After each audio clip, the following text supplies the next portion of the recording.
वास्तवमा डाक्टर बढी व्यस्त हुँदाखेरि मुलुकमा बिरामीहरूको संख्या बढेको हुन्छ अरे, वकिल बढी व्यस्त हुँदाखेरि मुलुकमा झगडेहरूको संख्या बढेको हुन्छ अरे, प्रहरी बढी व्यस्त हुँदा चोर डाका फटाहरूको संख्या बढा हुन्छ अरे। तर जब जब मुलुकमा सबै इन्जिनियरहरू व्यस्त हुन्छन् त्यतिखेर बुझ्नुपर्छ मुलुक समृद्धिको यात्रामा अगाडि बढेको छ, विकासको निर्माणको यात्रामा अगाडि बढेको छ। कुनै महत्त्वपूर्ण पेसाका तपाईहरू पेसाकर्मी हुनुहुन्छ, त्यसकारण भोलि यो मुलुकलाई समृद्धिको यात्रामा अगाडि बढाउने दायित्व तपाईहरुको काँधमा छ। तपाईहरु समृद्धिको यात्राको महत्त्वपूर्ण सारथी हो, त्यसकारण तपाईहरुका सामने आएर केही कुरा राख्न पाउँदा मलाई गर्व लाग्ने गर्छ।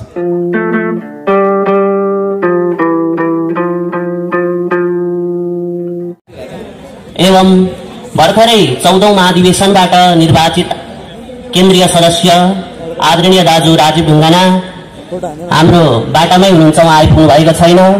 विशिष्ट अतिथि, विशेष अतिथि, अतिथिगण लगायत यो कमल र मसाल अंकित झण्डामा आस्था राख्नुहुने एवं शुभचिन्तक वर्गहरूमा म नेपाल विद्यार्थी संघ पिण्डेश्वर एकाइको तर्फबाट र मेरो व्यक्तिगत तर्फबाट जय नेपालको न्यानो अभिवादन टक्र्याउन चाहन्छु। स्वीकार्नुहोस् सबैले, जय नेपाल। सर्वप्रथम त म आज यो इन्जिनियरिङ क्याम्पसको जुन नेभी संघ इकाइ कमिटी थियो त्यो कस्तो भएको थियो भने पिनाको गोरु जस्तै भएको थियो, किनभने हाम्रो मूल खम्बा थिएन। तर पनि आजसम्म यत्रो भव्य कार्यक्रम गराउन सफल हुनुभएकोमा, जुन नेभी संघको जुन पीडालाई थाम्नु भएकोमा आयोजक कमिटीलाई धेरै धेरै आभार प्रकट गर्न चाहन्छु। र यो नेभी संघको गरिमालाई बोकेको धरानमा जम्मा 4वटा क्याम्पसहरू छन् र क्षेत्र छ, जिल्ला छ र जिल्ला हुँदै हुँदै अहिले त प्रदेश पनि हुँदैछ र केन्द्र। र यतिमा हुँदाखेरि हाम्रो यो जति पनि छन् क्याम्पसहरू छन्, आज अलिकति नेभी संघमा आस्था नरहेको हो कि जस्तो भइरहेको छ। यो कमी कमजोरी हामी कहाँबाट भइरहेको छ, हामीले के गर्दा यसलाई ठिक हुन्छ भन्ने कुरामा हामीले ध्यान लगाउनु पर्दछ। हामी नेभी संघमा आस्था राखेर आउँछौं, तर हामीलाई उजागर गर्नको लागि, त्यसलाई नेभी संघ के हो भन्नको लागि, चिनाउनको लागि हामी लगायत क्याम्पसमा जुन नेतृत्व गर्ने भन्दा पनि हामी त्यहाँभन्दा माथि उठेका जुन जिल्ला छ, केन्द्र छ, उहाँहरूको पनि अलिअलि ध्यान जुन क्याम्पस इकाइमा जान जरुरी छ। यो किनकि हामीले क्याम्पसलाई नेतृत्व गर्ने क्रममा हामीबाट केही कमी कमजोरी हुन्छन्, हामीले धेरै कुरा जान्न सकिँदैन। त्यसकारणले गर्दाखेरि जिल्लाले दृष्टि राख्दियो र केन्द्रले दृष्टि राख्दियो भने हामीलाई जुन नेतृत्व गर्नको लागि सफल पनि भइन्छ र त्यहाँ विभिन्न कार्यक्रम दिन सफल भइन्छ र विद्यार्थीलाई आकर्षण गर्न पनि सफल भइन्छ। हामीले जुन नेतृत्व गर्दै गर्दा हामीले हाम्रो उद्देश्य के हुन्छ भने विद्यार्थीको जुन विद्यार्थीमा अन्तर्निहित क्षमता छ त्यो क्षमतालाई प्रस्फुटन गराउने, हामीमा रहेका ती क्षमता हुन्छन् त्यसलाई अभिवृद्धि गर्ने र विद्यार्थी हकका लागि आवाज उठाउने काम हुन्छ नेपाल विद्यार्थी संघको। र त्योलाई मध्यनजर गर्दै सम्पूर्ण आगन्तुक विद्यार्थीहरूलाई जो हामीले जसै प्रकारले नेभी संघमा आस्था दिलाउन सकिन्छ त्यो प्रकारको अनुभूति दिलाउन सक्नु पर्दछ। त्यो हाम्रो नेभी संघको धार हो। र म इन्जिनियरिङलाई के भन्छु भने जुन इन्जिनियरिङ सेक्टरका साथीहरू सम्पूर्णलाई इन्जिनियरिङ भनेको एउटा मूल जरो हो। त्यो जरोलाई थाम्ने जुन हाम्रो एउटा रुख छ, वृक्ष छ, त्यो वृक्षको एउटा जरोको रूपमा हामीले इन्जिनियरिङलाई लिनुपर्छ। त्यो मूल जरो जबसम्म रहन्छ तबसम्म त्यो रुख सुक्दैन। त्यस्तै हो अरू विषयहरू पनि। र त्यो जुन मूल जरो दह्रो भयो भने हामी पनि दह्रो भएर जान्छौँ। त्यसकारणले गर्दाखेरि यसलाई प्रत्यापोषणहरू गर्न जरुरी छ, वृक्षमा पानी हाल्न जरुरी छ। र सम्पूर्ण आगन्तुक नवआगन्तुक साथीहरूलाई स्वागत गर्दछु। र यस कार्यक्रमको आयोजना गरेर जुन आज यत्रो गरिमामय कार्यक्रमको आयोजना गर्नुभयो, यो कार्यक्रमको आयोजना गरेर आज यहाँ यत्रो कार्यक्रमको शुभारम्भ गर्दै हुनुहुन्छ। र यहाँ जुन कमिटी छैन, नवगठित कमिटी छैन, यो नवगठित कमिटी पनि छिटै आओस्। हाम्रो इकाइमा कुनैमा पनि पूर्ण कमिटी छैन। त्यसकारणले गर्दाखेरि जिल्लाका दाजुहरू यहाँ हुनुहुन्छ, उहाँहरूलाई म एउटा निवेदन पनि गर्न चाहन्छु। हाम्रो 4वटै क्याम्पसमा शीघ्रातिशीघ्र जुन नव पदाधिकारी सहितको कमिटी गठन होस् भन्ने कामनाका साथ मलाई पनि बोलाएर आमन्त्रण गरेर यहाँ बोल्न दिनुभएकोमा धेरै नै गौरवान्वित छु र सम्पूर्ण साथीहरूमा जय नेपाल भन्दै मेरो भनाइ यही अन्त्य गर्न चाहन्छु। जय नेपाल। विशेष अतिथि क्याम्पस प्रमुखज्यू र विशेष अतिथि नेपाली कांग्रेसका वर्तमान नवसभापति श्याम पोखरेलज्यू र विशेष अतिथि हाम्रा आदरणीय प्रदेश नम्बर 1 का प्रदेश सदस्य गणेश पण्डितज्यू, विशेष अतिथि धनपाडा नगरपालिकाका सचिव हिमाल श्रेष्ठज्यू र विशेष अतिथि हाम्रा नेभी संघका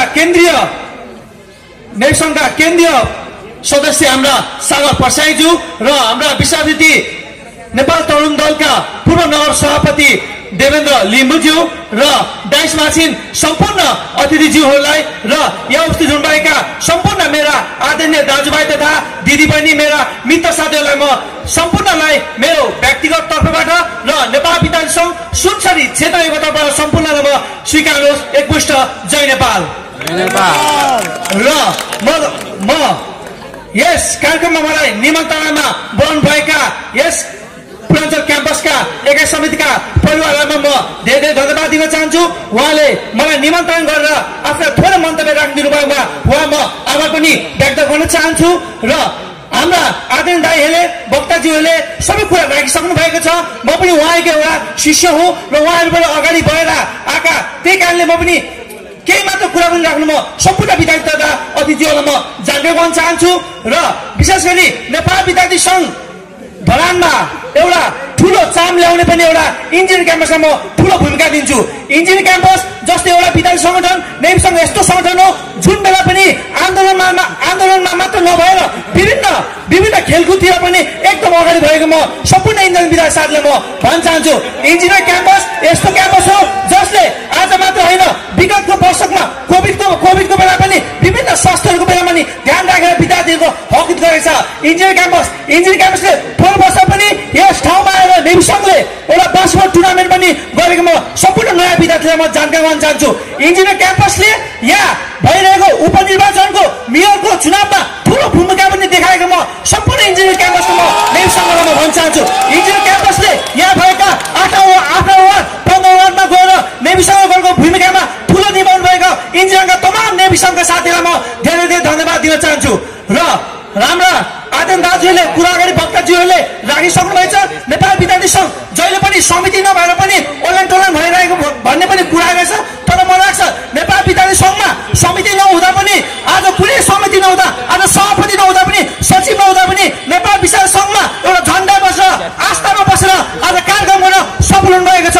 त्यसकारण म सम्पूर्ण नेभी सङ्घका साथीहरूलाई म धेरै धन्यवाद दिन चाहन्छु र आउने नयाँ दिनमा नेभी सङ्घका साथीहरूलाई के पनि भन्न चाहन्छु भने तपाईँ हामीमा यस ठाउँमा बस्नेछौँ र तपाईँ र हामी जहिले पनि काँधमा काँध लगाएर अगाडि बढेर नेभी सङ्घ कुन चाहिँ कस्तोमा केमा गर्नुमा छलफल हामी अगाडि बढ्नेछौँ र चाहिँ खुसीको कुरा के पनि हो भने हाम्रा आदरणीय नेभी सङ्घका केन्द्रीय अध्यक्ष नवनिर्वाचित दाइ ढुङ्गाना दाइ हाम्रो पाटोमा आउँदैनुहुन्छ भन्ने पनि खबर पाएको छु र एउटा कुरा के भने नवनिर्वाचित केन्द्रीय सदस्य भएर राजीव ढुङ्गाजु पहिलो ढलान आउँदै गर्दा पनि सुरुमा प्राथमिकता इन्जिनियरिङ क्याम्पसमा दिएको पनि म सम्पूर्ण विद्यार्थीहरूलाई म जानकारी गर्न चाहन्छु र मेरो समय हामीसँग कम भएको कारणले गर्दा आफ्नो थोरै मन्तव्य म यहाँ बिदा चाहन्छु। हवस्, नमस्कार, जय नेपाल।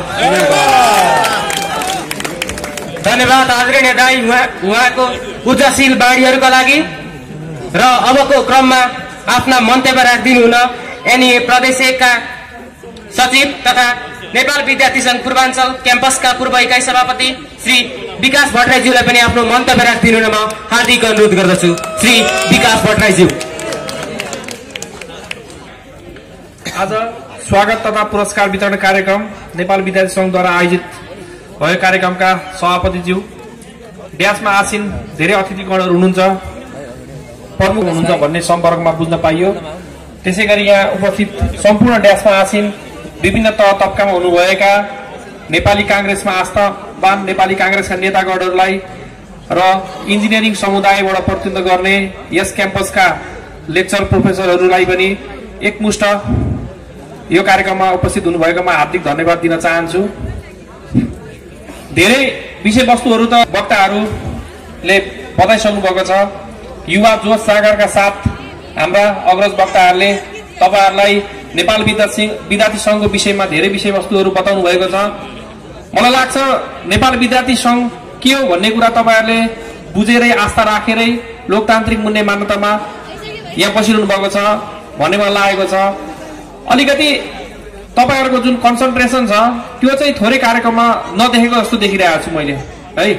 के छ भन्दाखेरि तपाईहरुलाई लाग्दो होला कलेज भित्र आइएको छ इन्ट्रान्स पास गरेर हैन, अब इन्जिनियर त भइहाल्यो त्यही लागेको होला। म त इन्जिनियर पो हुने हो त। तपाई जस्तै इन्जिनियर धेरैजना इन्जिनियरहरु यहाँ मञ्चमा हुनुहुन्छ अहिले, कतिपय तपाईहरुको शिक्षक पनि हुनुहुन्छ है। त्यो कुरा तपाईहरुले मध्यनजर गर्नु होला।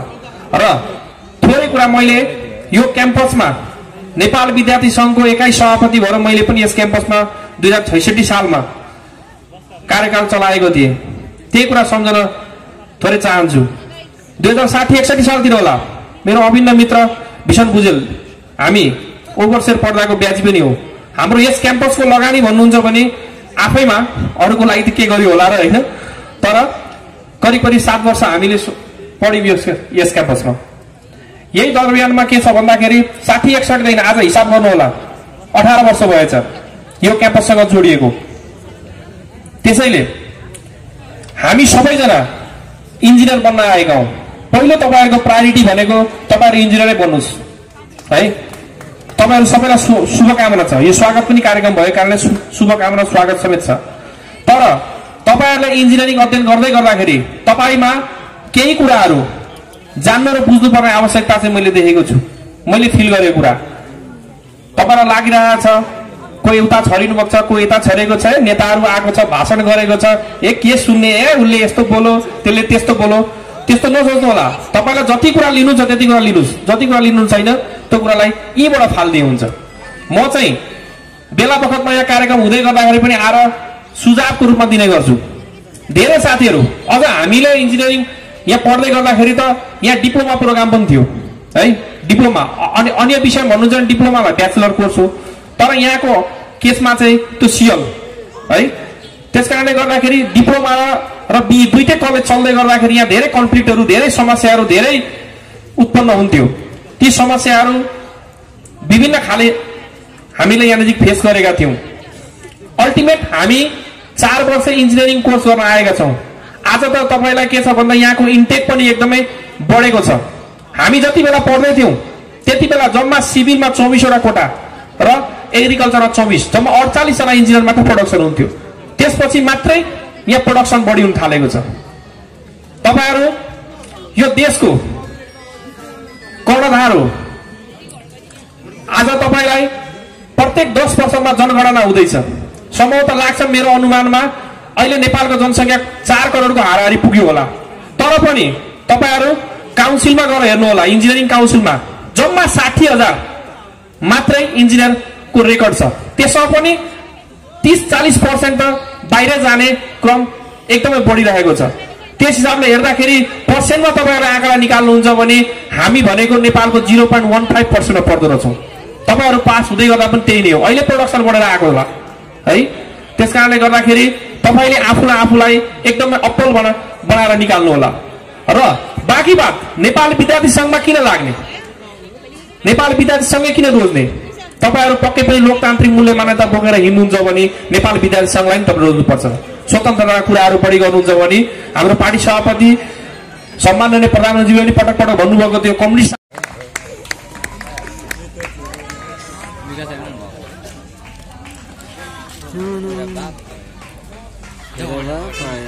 त्राणका धेरै क्याम्पसहरूमा गएर विद्यार्थी साथीभाइहरूसँग चिन्ने मौका, विद्यार्थी साथीभाइहरूसँग हातेमालो गरेर हिँड्ने मौका र विद्यार्थी साथीहरूले गरेको कार्यक्रममा विभिन्न कार्यक्रममा उपस्थित हुने मौका मैले पाएको छु।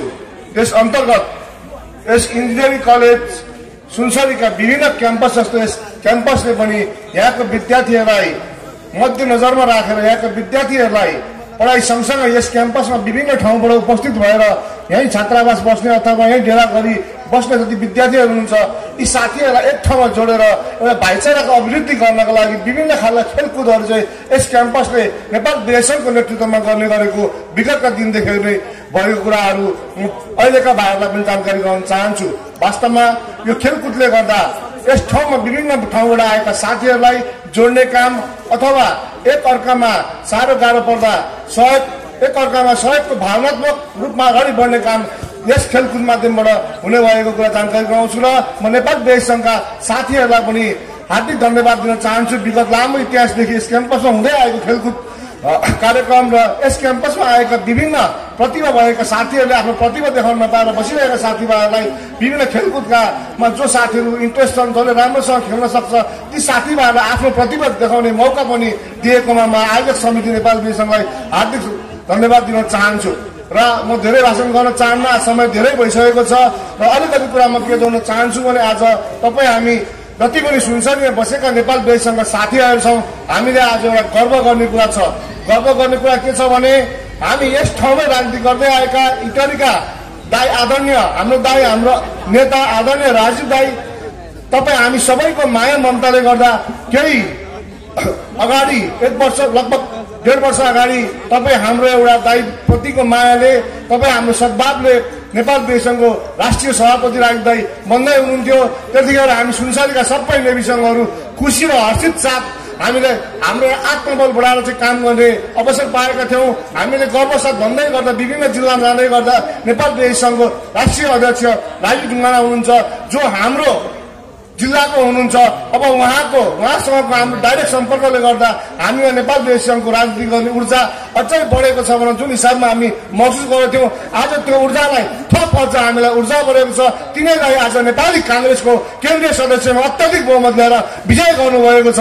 यसले आजको कुरा के देखाउँछ भने नेपाल विद्यासङ्घको राजनीति गर्दै गर्दा हामीले क्याम्पसको विद्यार्थी गर्दै गर्दा हामी क्याम्पस सिधाइसकेपछि नेवी सङ्घको राजनीति गरेको कुनै महत्त्व हुन्छ कि हुँदैन भन्ने कुरा तपाईँ हामीलाई लाग्ने जुन शङ्का थियो त्यो शङ्कालाई आज राजीव दाई उदाहरण हुन्छ। अब नेपाल विद्यासङ्घको राजनीति गर्ने मान्छे र नेपाल विद्यासङ्घमा मात्र सीमित नभएर सिङ्गो राष्ट्रको नेतृत्व गर्न सक्ने क्षमता भनेर नेपाली काङ्ग्रेसको नेतृत्व हुन्छ भन्ने उदाहरण आज हामीले राजीव दाईलाई हामीसँगै देखेका छौँ। हुन त आज नेपाली काङ्ग्रेसको केन्द्रीय समितिमा हेर्दै गर्ने भने पार्टी सभापति शेरबहादुर देवारदेखि लिएर चाहिँ महामन्त्री गगन थापा विश्वप्रकाश शर्मादेखि लिएर अधिकांश साथीभाइहरू नेपाल विद्यासङ्घकै प्रोडक्ट हुनुहुन्छ। नेपाल विद्यासङ्घकै राजनीतिबाट अगाडि बढ्नु भएको छ। त्यस कारणले पनि के हुन्छ भने अब नेपाल विद्यासङ्घको राजनीति गर्ने साथीभाइहरूको भविष्य कहिले पनि पार्टीभित्र अन्धकार हुने छैन। उहाँहरू काङ्ग्रेसको नेतृत्वमा पुग्नुहुन्छ भन्ने विश्वास हामीले लिएका छौँ साथीहरू। र आज मेलमिलाप दिवस हो। मेलमिलाप दिवसको बारेमा अहिले दाईहरूले धेरै कुराहरू भन्नुहुन्छ। वास्तवमा बिपीले चाहिँ यो मुलुकको प्रजातन्त्र र लोकतन्त्रका ल्याउन नेपाली जनताको लागि आफ्नो अधिकार चाहिँ जनताले स्वयं प्रयोग गरौँ भन्नका लागि उहाँले धेरै मिहिनेत गर्नुभएको थियो, धेरै परिश्रम गर्नुभएको थियो, धेरै जेल जीवन बिताउनु भएको थियो, देश बाहिर प्रवासमा गएर धेरै बस्नुभएको थियो। आज त्यो फलस्वरूप हामीले लोकतन्त्र प्रजातन्त्र भनेर चाहिँ भाषण गर्न पाएका छौँ, कुराहरू गर्न पाएका छौँ। त्यस कारणले गर्दा पनि आज हामी बिपीलाई सम्झाउन चाहन्छौँ र बिपीले चाहिँ तपाईँहरूले आज यो यस्तो दिनमा कार्यक्रम राख्नुभएको छ। आजको दिनमा कार्यक्रम राख्ने साथीहरूलाई हार्दिक धन्यवाद दिन चाहन्छु साथीहरू। र अन्त्यमा अब हामी चाहिँ अहिले 14औं महाधिवेशन सिद्ध्याएर पार्टीका विभिन्न वाडादेखि चाहिँ केन्द्रसम्मको अधिवेशन सिद्ध्याएर नेतृत्व चयन गरिसकेका छौँ। अब 6 महिनापछि हामीले स्थानीय चुनावमा चाहिँ हुमिनु पर्ने हुन्छ। निर्वाचन आयोगले चाहिँ चुनाव घोषणा गर्नुहोस् भनेर चाहिँ सरकारलाई भनिरहेको छ। अब चुनाव हुँदाखेरि म तपाईँलाई विनम्र अनुरोध गर्न चाहन्छु नेपाल विद्यासङ्घका साथीहरूलाई, तपाईँहरू कुन ठाउँबाट यहाँ आएर विभिन्न ठाउँबाट यहाँ आएर उपस्थित भएर आज अध्ययन गर्न आउनुभएको छ ती साथीभाइले यस्तो ऊर्जा लिएर जाओस् कि सुनसरीबाट जहाँ नेपाल विद्यासङ्घको राष्ट्रिय अध्यक्ष भएको ठाउँ हो, जहाँ नेपाल विद्यासङ्घबाट चाहिँ राष्ट्रिय अध्यक्ष भएर केन्द्रीय सदस्यमा चाहिँ निर्वाचित भएको ठाउँ हो। यहाँबाट तपाईँहरूले आफ्नो गाउँ जाँदाखेरि यो ऊर्जा लिएर गएर आफ्नो गाउँमा दिनरात खटेर प्रत्येक गाउँपालिकामा प्रत्येक नगरपालिकामा र प्रत्येक वाडाहरूमा नेपाली काङ्ग्रेसलाई विजय गराउनुहोस्। नेवी सङ्घको मसाला कलामन्त्री ढङ्ग बोकेर चाहिँ तपाईँहरू मत माग्न जानुहोस्।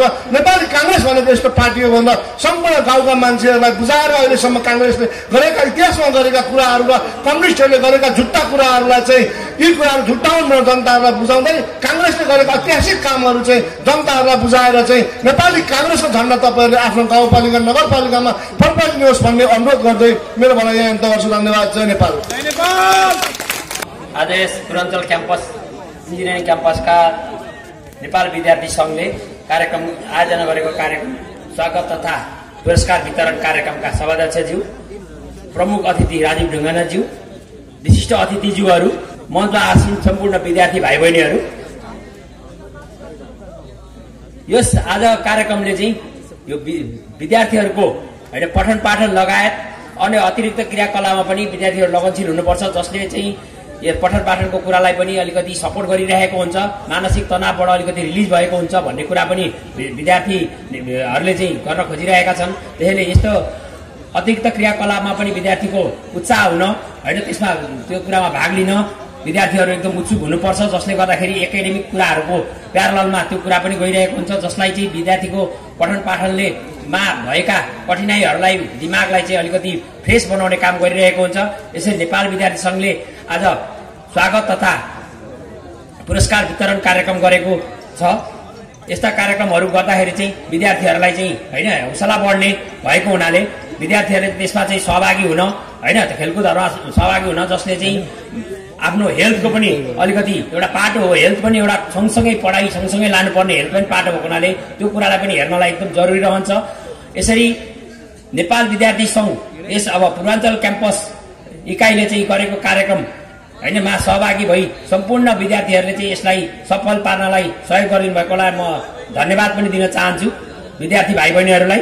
र आगामी दिनहरूमा चाहिँ यसरी विद्यार्थीको क्रियाकलाप मात्रै होइन, विद्यार्थीलाई एकाडेमिक क्रियाकलापमा पनि कति कुराहरू सहयोग गर्न सकिन्छ, कति कुराहरूमा विद्यार्थीलाई कठिनाइ परिरहेको हुन्छ, त्यो सम्पूर्ण कुराहरू चाहिँ प्रतिनिधित्व गर्न नेपाल विद्यार्थी संघ म यहाँबाट फेरि आह्वान गर्न चाहन्छु। विद्यार्थीको प्रत्येक विषयमा होइन एकाडेमिक क्रियाकलापमा चाहिँ परेका अप्ठ्याराहरूलाई चाहिँ नेपाल विद्यार्थी संघ लगायत अन्य विद्यार्थी सङ्गठनहरूले पनि सहकार्य गरिदियो भने एकाडेमिक क्रियाकलापमा आएका विद्यार्थीहरूलाई चाहिँ त्यो कुरामा अगाडि बढ्नलाई एकदम सहज हुने थियो भन्ने कुरा राख्न चाहन्छु। र सम्पूर्ण विद्यार्थीहरूलाई चाहिँ एकाडेमिक क्रियाकलाप लगायत अरू अन्य क्रियाकलापहरू सँगसँगै प्यारलली लान र क्याम्पसको गरिमालाई उच्च राख्नको लागि अनुरोध गर्दै म बिदा हुन चाहन्छु। धन्यवाद।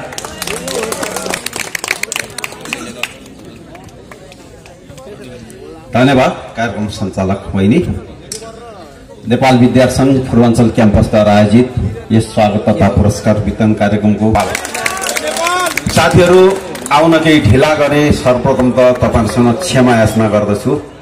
म आज अर्को एउटा कार्यक्रममा बेलटार उदयपुरमा सहभागी भएको थिएँ। आज नेपालको राजनीतिमा अत्यन्त विशिष्ट दिन, आज राष्ट्रिय मेलमिलाप दिवस। राष्ट्रिय मेलमिलाप दिवसका अवसरमा तपाईँहरू सबैलाई शुभकामना व्यक्त गर्न चाहन्छु। सिङ्गो मुलुकमा एउटा मेलमिलापको वातावरण बनोस्, सबै पार्टी एकजुट हुँदै मुलुकलाई समृद्धिको यात्रामा अगाडि बढाउने दिशामा सबै पार्टीहरू सफलता प्राप्त होस्, त्यस निम्ति तपाईँ हामी सबैमा हार्दिक शुभकामना व्यक्त गर्न चाहन्छु। साथीहरू थोरै मेलमिलाप दिवसकै प्रसङ्ग जोड्न चाहन्छु।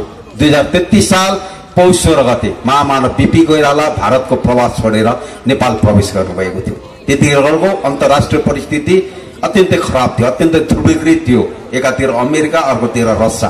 अमेरिकातिर लाग्ने मुलुकहरू र रसियातिर लाग्ने मुलुकहरूको यति तीव्र ध्रुवीकरण थियो कि जुनसुकै बेला पनि विश्वयुद्ध हुन सक्छ भन्ने सम्मका उद्घोषहरू हुन थालेका थिए। साना राष्ट्रहरूले आफ्नो सार्वभौमसत्ता गुमाइरहेका थिए। भारतले सिक्किमलाई विलय गराइसकेको थियो। नेपाल पनि चीन र भारत बीचको एउटा सानो राष्ट्र। पिपीमा एउटा ठुलो चिन्ता लाग्यो कि लोकतन्त्र त केही छैन, राष्ट्र रहे फेरि लडेर लोकतन्त्र ल्याउँला, लोकतान्त्रिक सङ्घर्ष गरेर ल्याउँला, तर राष्ट्रै रहेन भने भोलि हाम्रो के हालत हुन्छ। त्यसकारण यस्तो अप्ठ्यारो बेलामा नेपालको राष्ट्रियतै खतरामा परेको बेला म भारत बस्नु हुँदैन, म नेपाल जानुपर्छ। नयाँ ढङ्गले नेपालको राष्ट्रियता जोगाउन, सार्वभौमसत्ता जोगाउन लाग्नुपर्छ। त्यसका लागि सबैजनासँग मेलमिलाप गरेर अगाडि बढ्नुपर्छ भनेर बिपीले एउटा अठोट लिनुभयो। बिपीको के तर्क थियो भने आखिर राजालाई पनि त मुलुक चाहिन्छ, राजालाई पनि राष्ट्र चाहिन्छ शासन गर्नको लागि। त्यतिखेरका पञ्चहरूलाई पनि शासन गर्नको लागि राष्ट्र चाहिन्छ, राष्ट्र भएन उनीहरूले शासन गर्छन्। त्यसकारण राष्ट्रियता जोगाउने कुरामा राजाले पनि पञ्चले पनि मलाई साथ नदिकन धर पाउँदैनन्। त्यसकारण राष्ट्रियताको लडाईँ म नेपालभित्र राष्ट्रियता पहिले बलियो बनाउँछु अनि लोकतन्त्रको लडाईँ लड्छु भनेर बिपीले अठोट गर्नुभयो। बिपी नेपाल प्रवेश गर्न लाग्दै गर्दा धेरै उहाँका शुभचिन्तकहरूले भने तपाईँ नजानुहोस् नेपाल, तपाईँलाई फाँसीको सजाय दिन सक्छ, तपाईँलाई धेरैवटा मुद्दाहरू लाग्दैछन्, तपाईँको जीवन जोखिममा पर्न सक्छ। र बिपीले भन्नुभयो कुनै ठुलो कुरा होइन। म व्यक्तिको जीवन जोखिममा पर्दा कुनै केही फरक पर्दैन। आज सिङ्गो राष्ट्रको जीवन जोखिममा परेको छ। नेपालको राष्ट्रियता रक्षा हुने कि नहुने, नेपाल देशका रूपमा बच्ने कि नबच्ने भन्ने अवस्थामा मुलुक छ। त्यसकारण मेरो ज्यानको मलाई केही परवाह छैन।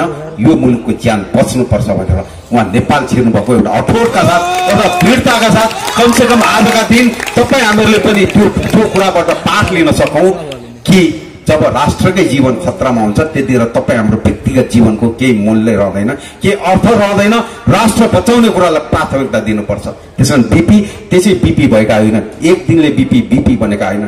जसले सिङ्गो लोकतान्त्रिक आन्दोलनको लागि आफ्नो सिङ्गो जीवन अर्पण गर्नुभयो, जसले राष्ट्रको जीवन खतरामा हुँदा आफ्नो व्यक्तिगत जीवन दाउमा राखेर आउनुभयो, त्यसकारण आज बिपी कोइराला नेपाली राजनीतिमा सबैभन्दा उच्च ठाउँमा हुनुहुन्छ। आज बिपी कोइराला मरेर गए पनि नेपाली जनताको मनमा अम्बर हुनुहुन्छ। आजको दिनबाट त्यो कुरा पनि हामीले केही लेसन लिन सकौँ, त्यो पनि यहाँहरूलाई आग्रह गर्न चाहन्छु। सम्पूर्ण साथीहरू तपाईँ इन्जिनियर साथीहरूका बिचमा आएर बोल्दा बेग्लै गर्वमा महसुस हुन्छ। वास्तवमा तपाईँहरू राष्ट्र निर्माण अभियानको एउटा मुख्य सारथी हो। धेरैजनाले भने सुन्नै पनि गर्नुभयो होला तपाईँहरूका पेसाका बारेमा वर्णन गर्दा। वास्तवमा डाक्टर बढी व्यस्त हुँदाखेरि मुलुकमा बिरामीहरूको संख्या बढेको हुन्छ अरे, वकिल बढी व्यस्त हुँदाखेरि मुलुकमा झगडेहरूको संख्या बढेको हुन्छ अरे, प्रहरी बढी व्यस्त हुँदा चोर डाका फटाहरूको संख्या बढ्या हुन्छ अरे। तर जब मुलुकमा सबै इन्जिनियरहरू व्यस्त हुन्छन् त्यतिखेर बुझ्नुपर्छ मुलुक समृद्धिको यात्रामा अगाडि बढेको छ, विकासको निर्माणको यात्रामा अगाडि बढेको छ। त्यो महत्त्वपूर्ण पेसाका तपाईँहरू पेसाकर्मी हुनुहुन्छ। त्यसकारण भोलि यो मुलुकलाई समृद्धिको यात्रामा अगाडि बढाउने दायित्व तपाईहरूको काँधमा छ। तपाईँहरू समृद्धिको यात्राको महत्त्वपूर्ण सारथी हो। त्यसकारण तपाईँहरूका सामने आएर केही कुरा राख्न पाउँदा मलाई गर्व लाग्ने गर्छ। साथीहरू वास्तवमा अब मुलुकलाई समृद्धिको यात्रामा अगाडि बढाउनु पर्छ। हामीले लोकतन्त्र त ल्यायौँ, तर यो लोकतन्त्र मात्रैको काम छैन। बोल्न मात्रै पाइने लोकतन्त्रको कुनै अर्थ छैन। बोलेको कुरा सुन्नै हुने लोकतन्त्र चाहियो। नेपाली युवाहरू ओठमा जुगाकोदेखि नबस्दै विदेशिनु पर्ने लोकतन्त्र होइन, यही गरी खान सक्ने लोकतन्त्र अब हामीलाई चाहिएको छ। त्यो वातावरण हामीले निर्माण गर्नु परेको छ। त्यसको लागि तपाईँहरूको विशेष हात हो। धेरै इन्जिनियर साथीहरू मैले देखेको छु या त लोकसेवाको जागिर खाने या त विदेश जाने सोच राख्नुहुन्छ। अब कमसेकम तपाईँहरूले अठोट गर्नु पर्यो। अब यही मुलुकमा पसिना बगाउने हो, यही मुलुकमा समृद्धिको यात्रा तय गर्न अगाडि बढ्ने हो। जे कुरा योगदान दिने हो यही मुलुकमा दिने हो। सबै कुराले सम्पन्न यो मुलुक, सबै स्रोत साधनले सम्पन्न यो मुलुक। साँच्चै हामी लागि पर्दा यो मुलुक समृद्धशाली बन्छ। होइन, हरेक नेपाली युवाहरू एउटा आफ्नो उमेर 18, 20, 22 गरी खान सक्ने उमेर हुँदा सबै विदेशी नै, अनि बुढो भएर जब काम गर्न नसक्ने हुँदा स्वदेश फर्किने स्थिति आयो भने यो देश कहिले पनि बन्दैन। त्यसकारण तपाईँहरूले अब अठोट लिनुपर्छ। यो मुलुक बनाउन सकिन्छ, बन्छ। यही ठाउँमा बसेर यो मुलुक बनाउँछु भन्ने अठोट लिएर तपाईँ हामी सबै अगाडि बढ्यौँ भने पक्का पनि यो मुलुक बन्छ। त्यसको लागि तपाईँहरूले मात्रै गर्नुपर्छ भने होइन, राजनीतिक नेतृत्वले पनि गर्नुपर्छ। राजनीतिक नेतृत्वले त्यो अवसर सिर्जना गरिदिनुपर्छ। तपाईँहरूलाई यहाँ बसेर केही गर्न सक्ने अवसर, तपाईँहरूलाई यही बसेर गरी खान सक्ने अवसर, तपाईँहरूले यही बसेर सम्मानका साथ जीवनयापन गर्ने अवसर राजनीतिक नेतृत्वले सिर्जना गर्नुपर्छ। र तपाईँहरूले पनि राष्ट्रको लागि अब केही गर्छु यही बसेर भन्ने एउटा अठोट पाल्नुपर्छ। देश बन्छ किन बन्दैन? जापान हिरोसिमा र नागासाकीमा अमेरिकाले बम खसालेपछि जापान ध्वस्त भएको थियो, चर्दर भएको थियो। तर जापानी जनताले इच्छा शक्ति देखाए, होइन अब जापान फेरि बनाउँछौँ, फेरि जापानलाई एउटा समृद्धशाली जापान निर्माण गर्छौँ भनेर एउटा इच्छाका साथ सारा जनता लाग्दै गर्दा आज जापान संसारको विकसित मुलुकमा पर्छ। त्यस्तै नेपालमा के छैन? जलस्रोत छैन कि, जडीबुटी छैन कि, पर्यटनका प्रचुर सम्भावना छैन कि, अरू खाले साधन स्रोत छैन? सबै कुरा छ भने त त्यो खाली यही गरी खाने एउटा वातावरण छैन र यही केही काम गरेर खान्छु भने तपाईँमा इच्छा शक्ति छैन। त्यो इच्छा शक्ति बढाउन लागौँ, देश बनाउन लागौँ। तपाईँ हामी सबै मिलेर केही गर्ने अठोट राख्दा यो देश बन्छ। यो देश बनाउने अभियानमा लाग्न म तपाईँहरूलाई हार्दिक आग्रह गर्न चाहन्छु। नेपाल विद्यार्थी संघले खालि राजनीति गर्न मात्रै सिकाउँदैन, जिन्दाबाद र मुर्दाबाद भन्न मात्रै सिकाउँदैन।